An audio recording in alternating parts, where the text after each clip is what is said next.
1199 बख्तियार खिलजी जब वो पहली बार भारत आए, उनका लक्ष्य था कि इतनी तारीफें सुनी मैंने इंडिया की, भारत की। क्यों? क्योंकि जितनी भी वेस्टर्न कंट्रीज हैं, पाश्चात्य सभ्यता है, पाश्चात्य के लोग हैं, वो कहते थे कि ज्ञान भारत में है। सिर्फ कि जो नॉलेज है, जो ज्ञान है, वो सिर्फ भारत में है और कहीं नहीं है।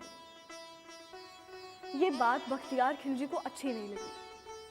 वो चाहते थे कि किसी भी रूप में कोई भी दूसरा देश इतना महान ना हो।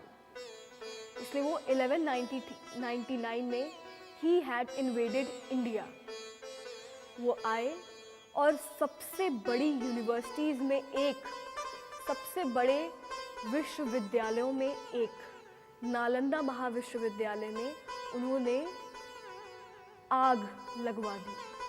वो पूरी यूनिवर्सिटी, वो पूरा कॉलेज, जो कि बहुत हाई डिग्री था, पूरा जल गया। और कितने ही महीनों तक वहाँ जितनी किताबें, जितने ग्रंथ हैं, वो सुलगते रहे। नालंदा यूनिवर्सिटी, इसके बारे में हमें कुछ चीज़ें पता होनी चाहिए।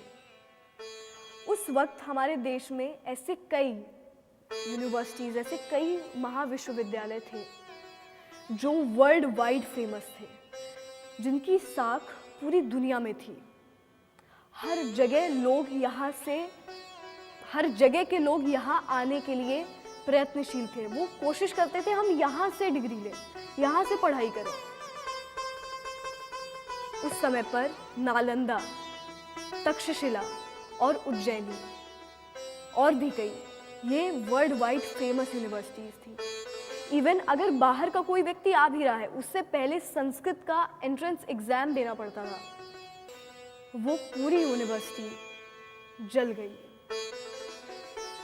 कुछ ग्रंथ बचे रह गए, और वो ग्रंथ बचे जिनकी शायद मैन्यूस्क्रिप्ट्स या हाथों से लिखी हुई लिपि, वो पत्र, वो कागज़ और भी कई जगह मौजूद थे।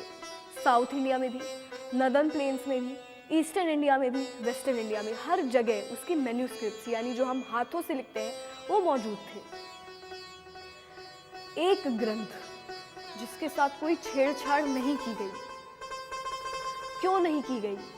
क्योंकि उसका आकार इतना विशाल था, इतना बड़ा ग्रंथ था वो।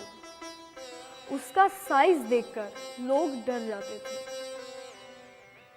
ऐसे कुछ ग्रंथ हैं जिनमें कुछ श्लोक बाहर से बाद में जोड़े गए, जो कि बहुत बड़ा इनजस्टिस, बहुत बड़ा अन्याय है। उसके बावजूद वो एक ग्रंथ बचा रह गया, क्योंकि जो देखता था वो साइज देखकर डर जाता था कि हम इसमें क्या बदलेंगे, हम इसकी कहानी पढ़ने में ही कितने वर्ष, कितने साल लग जाएंगे। उस ग्रंथ से कोई छेड़छाड़ नहीं की गई। फिर 1919 में वीएस सुथांकर, उन्होंने अपनी टीम वर्क के साथ, अपनी टीम के साथ उसी महाग्रंथ के जितने भी मैन्यूस्क्रिप्ट्स हैं, उन सब को कलेक्ट करना, एकत्र करना शुरू किया। वो तमिलनाडु से, केरला से, eastern India, northern plains, northern India, eastern India, south India, हर जगह से उन मैन्यूस्क्रिप्ट्स को मंगवाने लगे। सारे वर्सेस को उन्होंने कंपाइल किया, कंपेयर किया, यानी जितने भी श्लोक थे सबका कंपैरिजन किया गया। कुछ जो किसी एक में नहीं थे, उन श्लोकों को हटा दिए गए, और जो सब में कॉमन थे, उन श्लोकों को सेलेक्ट किया गया। कुल मिलाकर 13,000 पेज का वो ग्रंथ बना। 13,000 pages, and it took 47 years to be completed.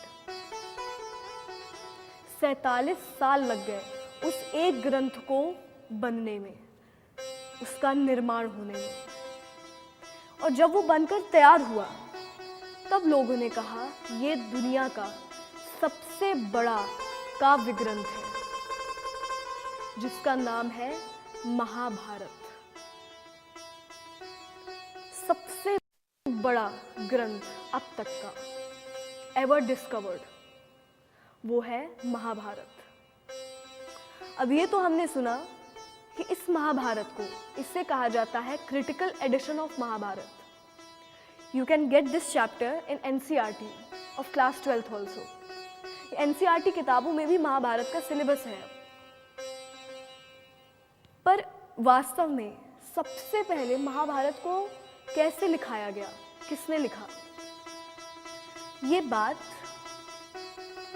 आज से अप्रॉक्स 5000 ईयर्स बिफोर, 5000 साल पहले, यानी approx 3000 BCE, 3000 before common era, इतने वर्षों पहले महर्षि वेदव्यास वो जाते हैं ब्रह्मा जी के पास।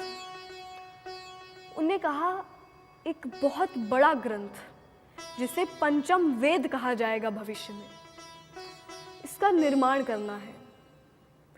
मुझ में इतनी शक्ति नहीं कि मैं उससे पूरा लिख सकूं, खत्म कर सकूं। आई कैन स्टार्ट इट, मैं शुरू कर सकता हूं, मैं खत्म नहीं कर सकता।